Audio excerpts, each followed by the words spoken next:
Welcome back, everybody. We're getting ready for North America to kick us off here for Week 5 of the SPL. I'm now joined by Taco on the desk. Taco, how are you doing? There's a desk? Oh, is this your first time on the desk? Do you even know what to do with your hands? No, and that's probably the most exciting part. Wow. Let's just all take a moment and appreciate the fact that Taco actually gets a desk for once.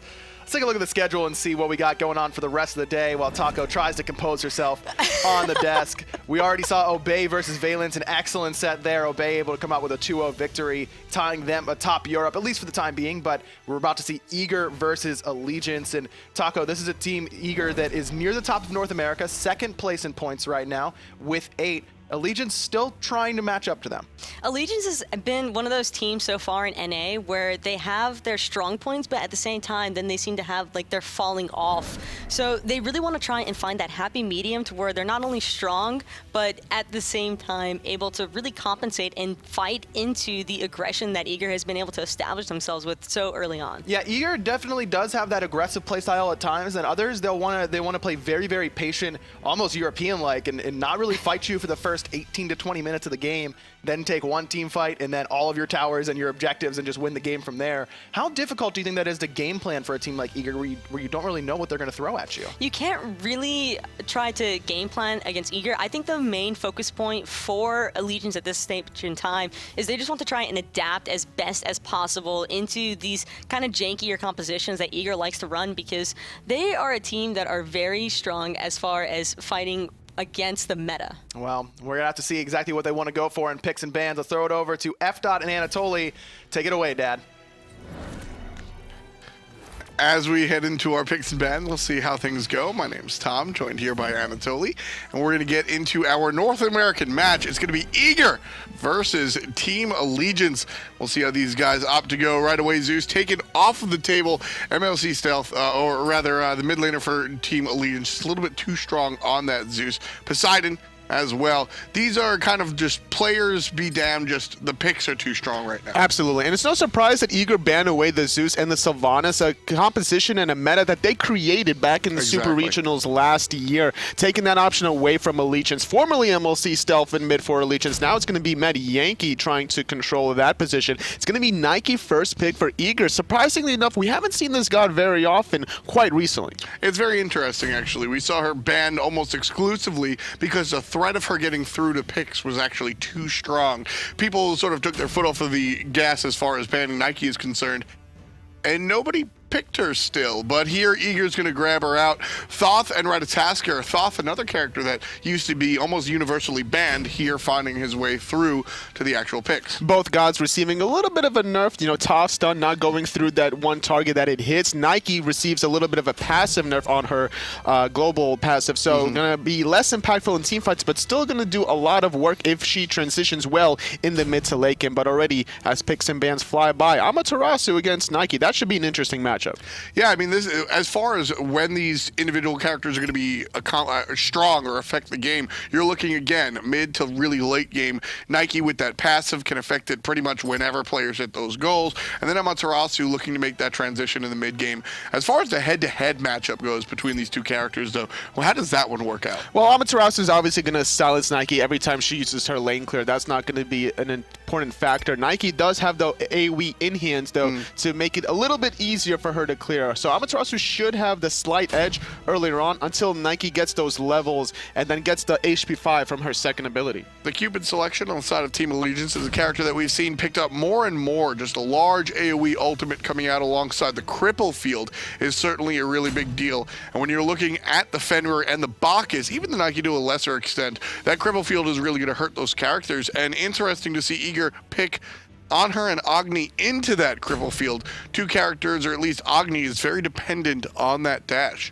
And that's why we see the Poseidon ban actually from Team Allegiance. The cripple, they weren't really expecting this kind of composition out of Eager, so they relied on the Cupid now to make sure that they do have that cripple to get out of that option. Fenrir is going to be probably played onto djpernicus, and we haven't really seen Aror play Bacchus recently. He's been playing a lot of these warrior supports, trying to allow Divios to play more of the Guardians, and this is something that we're going to see probably them grouping up between Aror and djpernicus, looking for some early aggression on any side of the map. Meanwhile, I'm looking at the other side. CycloneSpin playing the Morrigan. This is the first time we'll see this character in competitive play pretty much ever.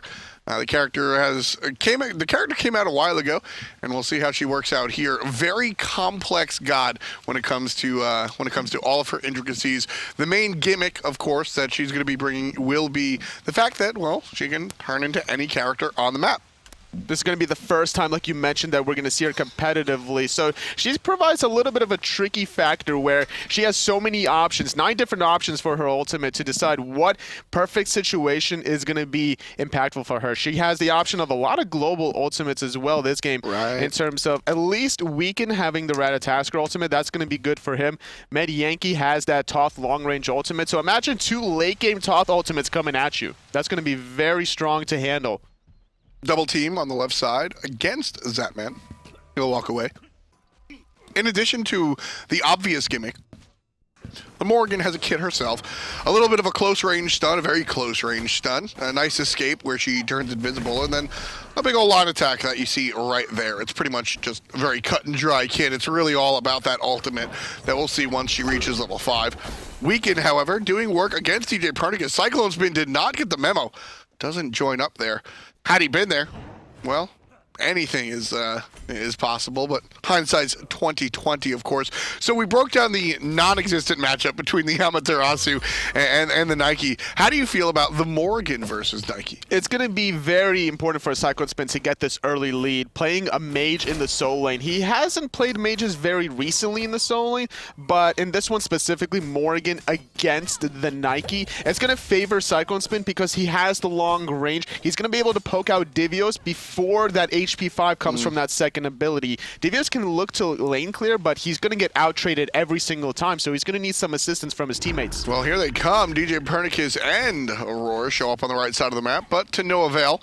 No real sneakiness there. Nothing really intended as far as the gank is concerned. Just looking to alleviate some pressure, I think, in that lane. And we talked about Aror playing this Bacchus, looking to pair up with djpernicus very early on. And as a result, we see Aror picking up the speed buff and Divios successfully invading the blue buff with his teammates. So this shuts down CycloneSpin pretty hard because a lot of situations where CycloneSpin knows he's going to be behind and he's not going to get his blue buff, he's going to go for that blue chalice to get the mana that he needs. But this time, expecting to go for more of a trading scenario, going for the health chalice, expecting to get his own blue.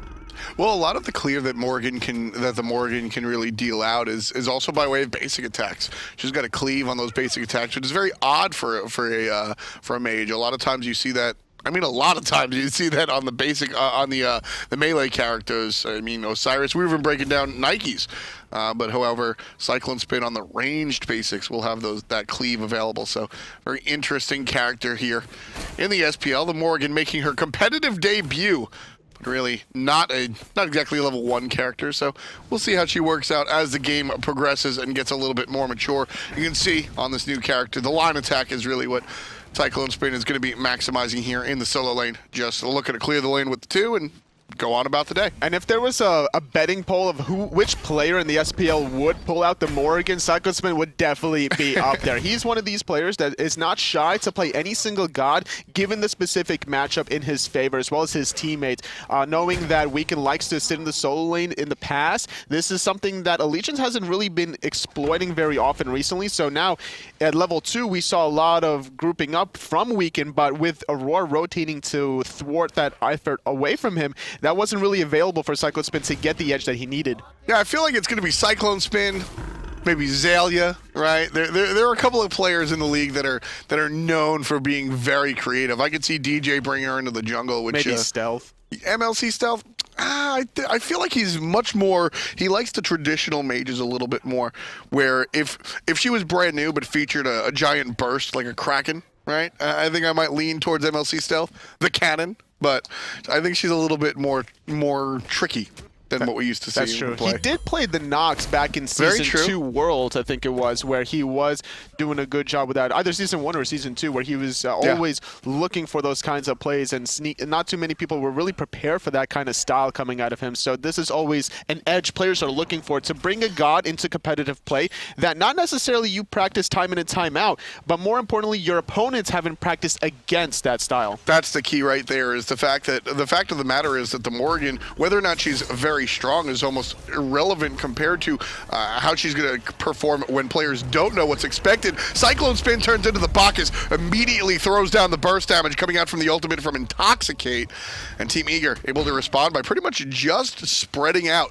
They saw and assessed the situation. 2 Bacchuses on the field means 2 large knockups. The turnaround here for TheBest is in trouble. Weekend finds his way to the backline. A good Aegis prevents the mage from falling down, but here's Auror's Bacchus. Weekend shows up and gets smoked down. That's first blood for Team Eager. Allegiance tried turning the Bacchus around, but Eager said no and used their own Bacchus to find the kill. And it's actually Divios that gets the edge now in the solo lane with that first blood, hitting level 7 first over CycloneSpin.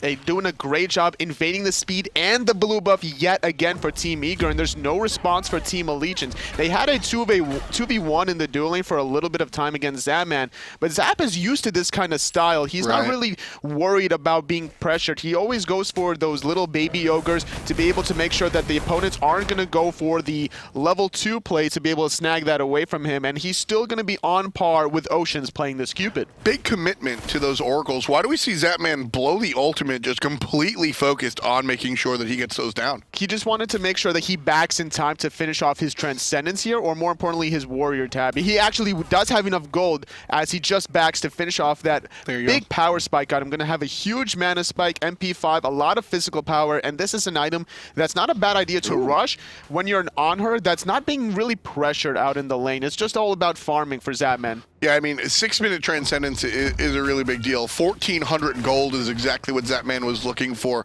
with the start that he had, the Death Toll and the Transcendence 1. So Zapman was looking just to make exactly 1,400 and then go ahead and back to base. That's exactly what happened. Nice early mark to start building up those stacks. I want to go back to that first blood play on the right side of the map with CycloneSpin. The Bacchus is the character that you go to make that play. Very interesting choice coming out from Cyclone.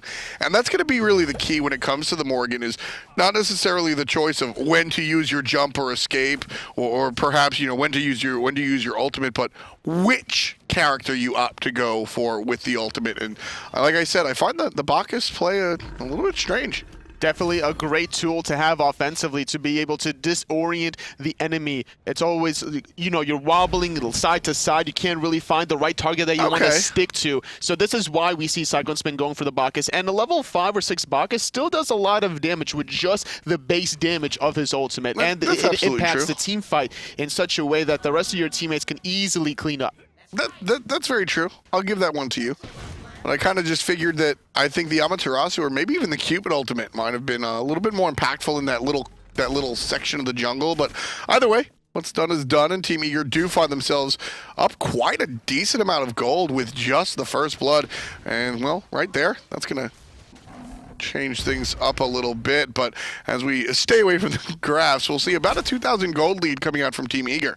This is the disadvantage of Zap going for Transcendence. He doesn't have the same mobility as Oceans with the movement speed coming from that Warrior tab. Zap's actually neglecting some of the wave to be able to steal away the purple buff, but Oceans does manage to not successfully steal that one away, does poke out Zap quite a bit here, and without any sustain other than the Death Toll, he can't really contest the wave, and Oceans, surprisingly enough, not looking to last hit here to freeze the wave. They're electing to just get as much farm as possible. Oceans wants to head to the team fight that's in the jungle. Right side, there's a team fight of its own. Divios going to go down to the tower thanks to a gank coming out from Weekend to help out CycloneSpin. Left side, Oceans takes care of Zapman as he tries to join the party.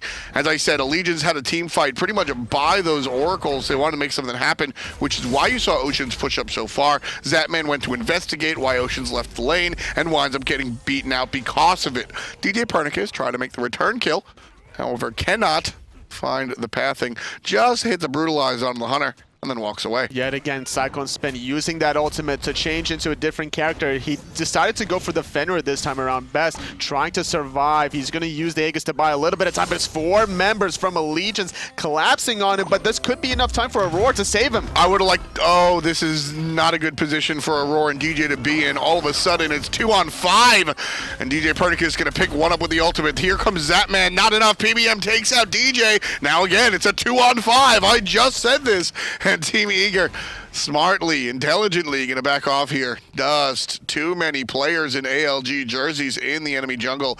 Team Eager right there. I just don't think that Aror and DJ should have tried to help the best. I think it was already done. It was a little bit too late, but honestly for Eager, this is not a bad call because they're not giving anything up and they're going to get Oceans in return. They overstayed their welcome this time around, not really having the vision that they needed to, or at least respect it, because they did have vision underneath the goal here. They saw both Aror and Zapman making that rotation on left, but not respecting the true damage, not having the purification beams with the perfect stun from Zap. That was a free return kill. But coming back on that death from both Aror and TheBest, that wasn't too bad of a deal because the fact that Eager didn't lose anything in return, their buffs were already down.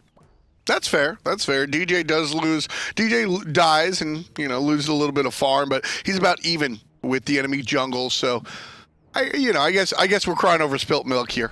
Not too big of a deal. Allegiance do wind up picking up the kill lead, but still trail in gold for the moment by about still the 2,000 difference right there. Now that 2,000 existed before, earlier, when it was still just a 1-0 game. Where does that lead come from? Is Eager just really that much more successful in the jungle? Yes, they've been invading the speed and the blue 3 times consecutively against Team Allegiance, and this is already the 10.5 minute mark. Without any towers down, without any gold furies down, this is how Eager extends their lead. With Zapman being in a 1v2 spot, Oceans couldn't have gotten as much farm as he really wanted to, but they also got a little bit of lane pressure to be able to strip away some of their own buffs on the left. I love the difference between gold leads that you know, you really get to sort of cut down and dissect once you're here at the top level. You've got these real raw gold leads, what I refer to as a raw gold lead, where teams just, like you said, invade or just find more efficient ways to farm. And then you've got sort of the fake gold lead, which comes from towers and such. But Metyankey right here, ain't nothing fake about that. 3 players just collapsing on the mage. Not too immobile. Thoth can actually move around, but I think he just didn't anticipate the amount of damage coming out from Team Eager. And then once your belly flopped up in the air, I mean, well, there's nothing you can do there. Didn't see Aror coming from the side with djpernicus. Wanted to get off a little bit of poke damage onto TheBest because he did have PolarBearMike right by his side to follow up potentially, but it wasn't really enough compared to the damage potential from Aror's Bacchus. All right, so right now 7 kills as the Oracles are taken by Team Eager, still heavily in the lead. I guess 2K isn't heavily in the lead, Dolly, but the idea that they've been 2,000 gold in the lead pretty much from minute 1 is what's so heavy. And the fact that the lead has come early and has stayed strong is very interesting. Brief pause here as our players get themselves situated. Kind of a bit of a technical difficulty on the side of some of our players, so we'll get things sorted and in order.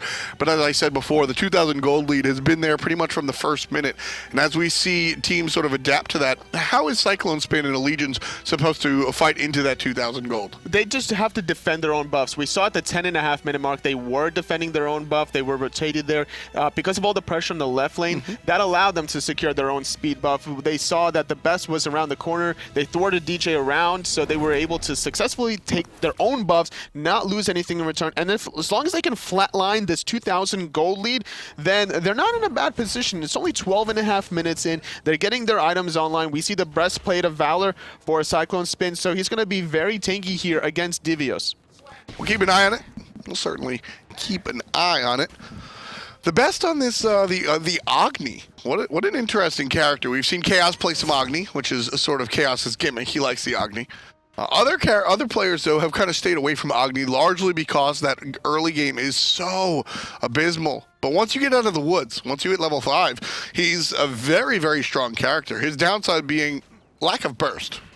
Yes, his burst potential is just non-existent pre-level 5 before he gets those bombs. That doesn't cost any mana. Having to recharge itself every 20 seconds is what TheBest is really looking for in these team fights. But the way Eager started was supplementing TheBest in that dual lane. We saw in the mid lane. In the dual lane, it was Allegiance that had the 2v1. But instead in the mid lane, it was actually 2v1 in TheBest's favor against Metyankey. And here, even when he is level 5 with those bombs, you know, the burst isn't always guaranteed. lead. You have to have all 3 bombs together, which is why the Agni makes such a strong pairing with a character like Bacchus. I mean, we talk about how other characters bring a little bit more peel to the table. Bacchus just has that belly flop, which you're usually initiating with. But Intoxicate, the giant burst damage, can sort of supplement that mage damage. He is a mage by himself, so TheBest can sort of forgo some of that raw mage burst that you see to the Thoth across the way. A little bit of a slowdown in our play today, 14 minutes in, and it's 4-3 right now. Legion taking the lead in kills, but Team Eager has maintained a 2,000 gold lead from the beginning of this game. Pretty much exactly when the game started. We saw just 2 invades and then a nice early first blood. Something that we just saw in the duel lane from Aror. He's never afraid to go into the thick of things. Now, granted, he does have Traveler shoes, and that's why he's looking for a little bit of poke onto the opposition just to get that 30 gold per player. But at the same time, he's potentially looking for a stun as well, which could set up Zapman for that pillar stun combination. And any single poke that you can get here onto PolarBearMike before he gets a lot of regen off by stance switching, that's what you're really looking for, to get him out of the team fight, so that way this Amaterasu doesn't dive your own backline. If I'm Team Eager right here with the looking across the way at the Amaterasu support, the number one thing that I want to do is exploit the fact that Allegiance doesn't have that much. They don't have much by way of raw peel.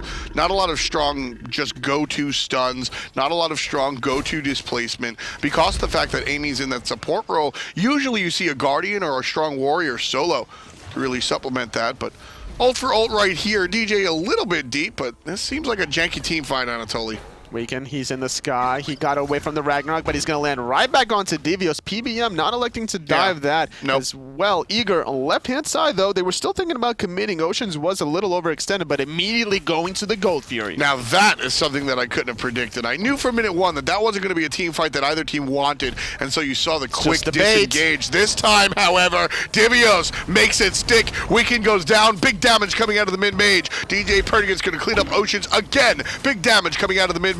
There you go. Divios picks up his 2nd kill, and one more time, big damage out of the mid-mage. Agni only has 3,000 player damage totally, but I feel like that all came in that team fight. The reason why Eager baited out that Gold Fury was to bait Weekend out of position. His ultimate and purification beads were down earlier on to prevent the Ragnarok and all the follow-up immediately after, and Eager recognized this, take full advantage, just pull the Gold Fury for 2 seconds, immediately get off and blow up Weekend, and then the rest of the team fight just goes in Eager's favor. That was exactly, I say it probably more often than it happens in all actuality, but that right there is 100% the classic Gold Fury bait. We're taking the fight as soon as they show up.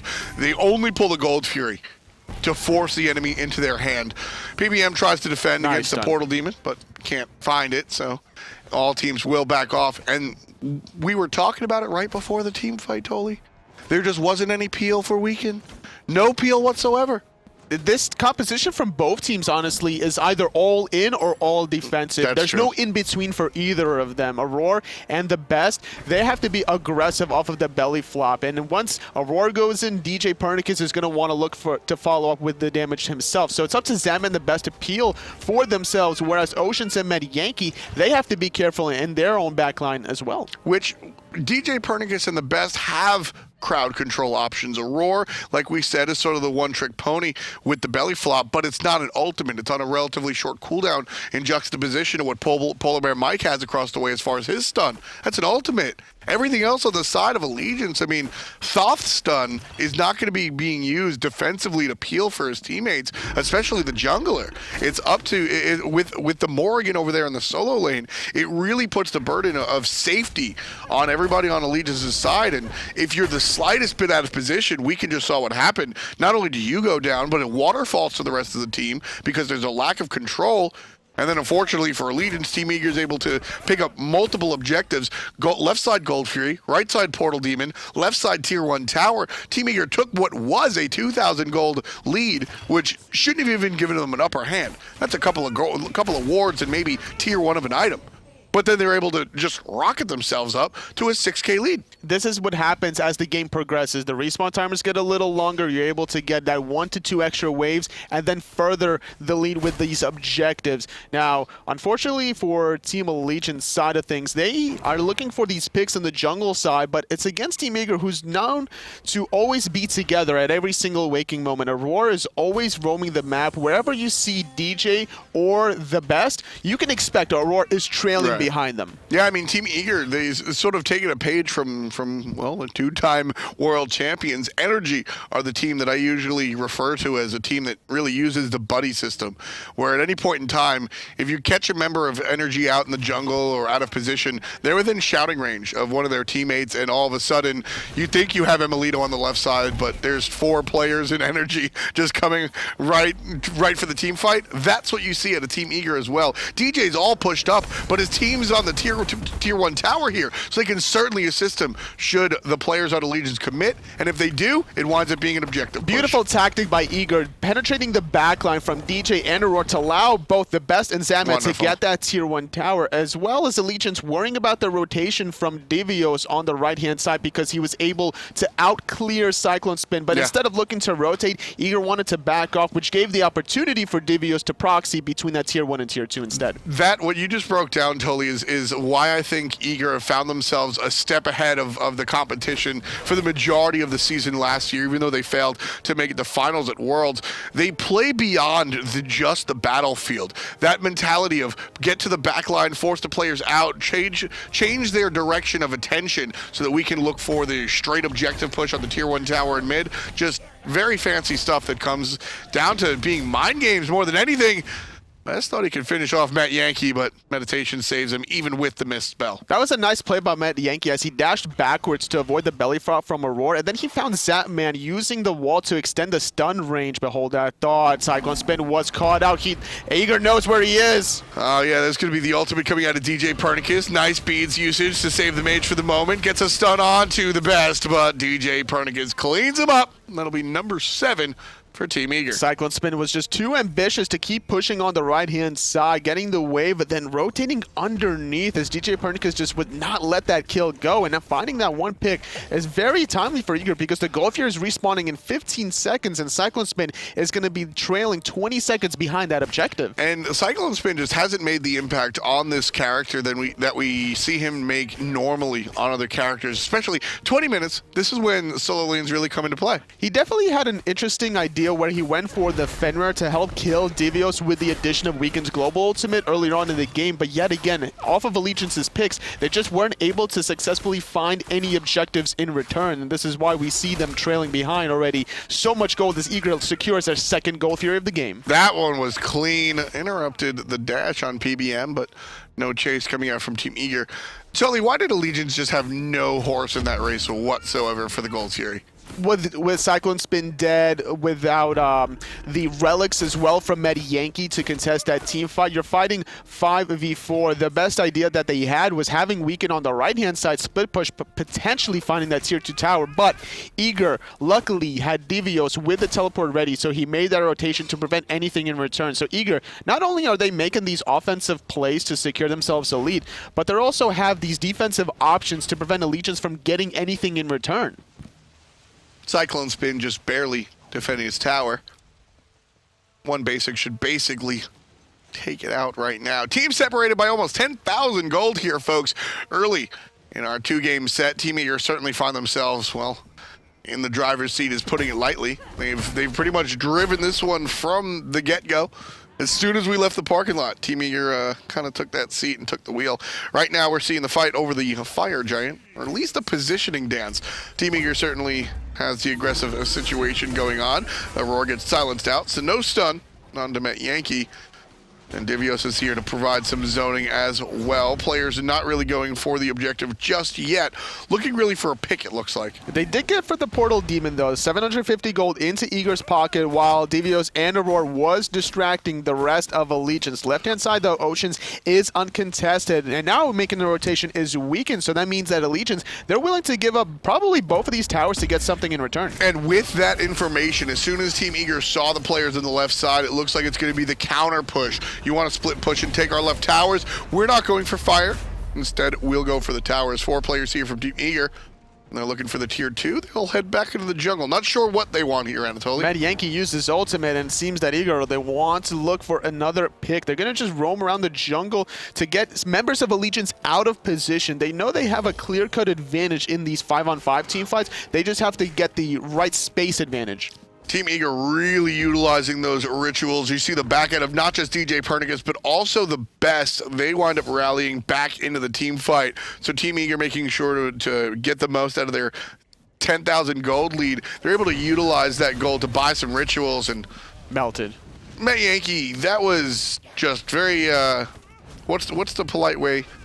Very curious positioning. Didn't have the vision necessary for that, but Weekend is going to come from the sky. The Cupid ult is going to force Eager to just back off for the moment. And then for the moment, this is going to be a retreat. It has to be an all-out retreat, but instead it's the all-out turn-in. Here comes Divios off of the Impale and the belly flop. PolarBearMike gets zapulated on the Anhur.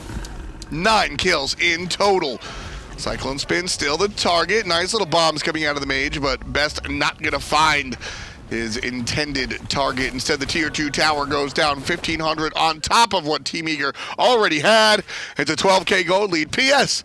The Canine unit forcing down the left side. Eager demonstrating their best turn and pern moment there with the pick onto Metyankey without the ultimate from PBM. They had no worries in the world to take that fight. With the meditation that was popped, that just allowed Eager to go back into the thick of things. It was the numbers that were so deceptive. I call the all-out retreat, and I'm sure that's why Allegiance call the all-out push, because they say, look, we don't care that we have no ultimates, and we don't care that they just took our mid-mage. It's a 4-on-2. We'll go ahead and take this fight, no problem. Because DJ's elsewhere and this, that, or a third. But as soon as Aror just says, wait a second, they have the numbers, but we have the tactical advantage due to all of our ultimates and other things outside of the boom, all of a sudden, Aror goes ahead and just initiates. And like you said, the old-fashioned turn it. Can't call it turn and burn if he's not even in the team fight. He's split pushing. He's the one calling it from the back line. Turn and burn. He's the captain of the team. Actually, you know what? The turn and pern, while pern is elsewhere, split pushing is probably the most accurate version you're going to get. The best here by himself defending a tier 2 tower. All 5 members of ALG on the left side. While Zapman and the friends are going to start the Fire Giant. Divios is here to defend a Phoenix. I don't think he's too interested in defending a tier 2 tower. The best gives his life and won't wind up with the buff, but everybody else on Team Eager will.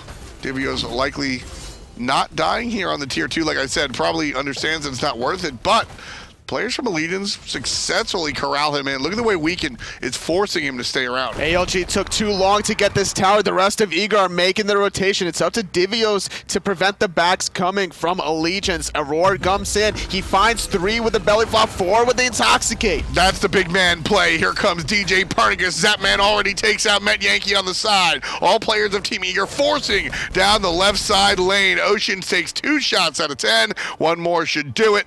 And it'll be DJ that finds the kill. 3-1-4. Eager's not done. They're not done yet. They want to extend their lead with this Fire Giant. Best now reviving 4 members of Eager with the Fire Giant. They're going down the left-hand side. This Phoenix is going to be sieged. Nobody from Allegiance to respond.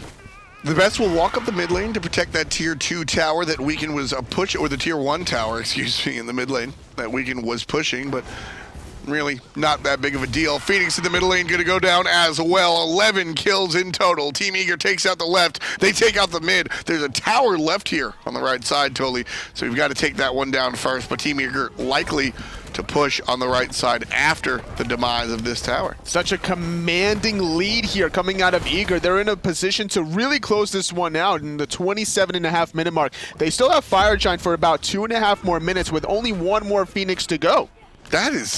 That's impressive, the fact that they have Fire Giant for that much longer, totally. A lot of times we see these teams sort of, you get the Fire Giant, and then there's a lot of just chores to do, whether it be looking towards the Gold Fury, whether it be cleaning up the jungle or the enemy jungle.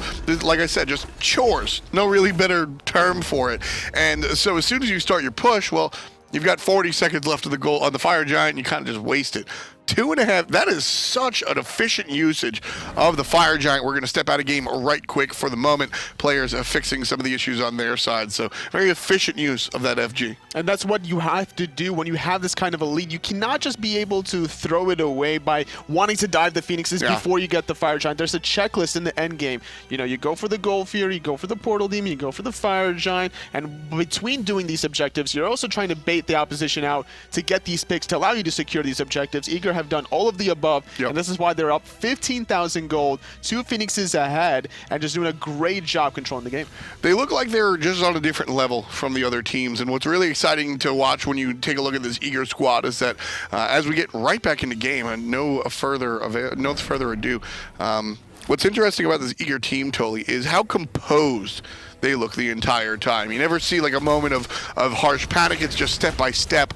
Rallying ritual used. Allegiance will group up as 5 on the left side and look to push down the Phoenix. It's going to be stopped by DJ for the moment. Big old Cupid ultimate, and Phoenix still stands 75%. Ooh, just a lot invested. Allegiance did not pop the frenzy that PolarBearMike brought. I think they thought that with just DJ there, they could have taken the situation, but not going to be the case. PolarBearMike might fall here, actually. Ultimate waited out by DJ, then bit down and smoked out with the Meteor. The best gets credit. PolarBearMike falls. CycloneSpin will be next, and this time it's Zapman on the Hunter.